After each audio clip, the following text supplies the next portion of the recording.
sent in the SWAT team and killed Omar Mateen, shooter. NBC News has now learned that the gunman, Mateen, dialed 911 and pledged his allegiance to al-Baghdadi of ISIS. Let's check in with Pete Williams. Pete, what more can you tell us?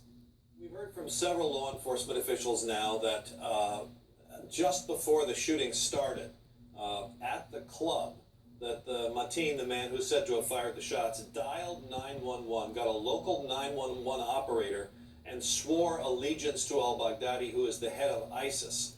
Now, that obviously puts a slightly different look at this investigation. It certainly brings the whole question of Islamic terror radical influences back into the picture. What we're told also by law enforcement officials is that when they were initially looking at him, and we've been saying all morning that his name was on a watch list or was in their database, or as the saying goes, at one point had been on their radar. The reason now we're told is that he came to their attention 3 or 4 years ago because of some statements he had made. He was sort of spouting off, expressing support for radical Islamic views, but that they looked at him and decided at the time that he was just a hothead and that there was no sign that he was planning any kind of attacks. And remember, that was 3 years ago. And the fact is, of course, these are First Amendment protected expressions. People say these sorts of things all the time, and the FBI can't keep everybody under surveillance who at any one time spouts off about violent extremism.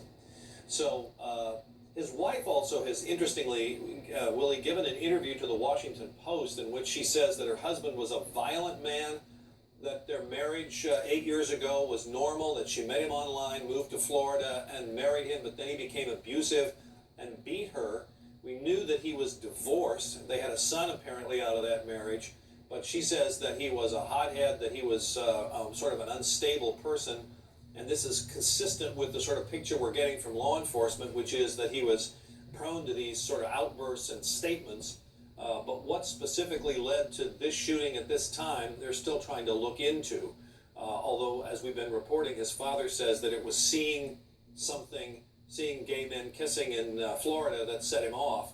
But that would sort of fit in this picture that's beginning to emerge of him as somebody who was a violent, prone person. Yeah, again, the reporting you have now.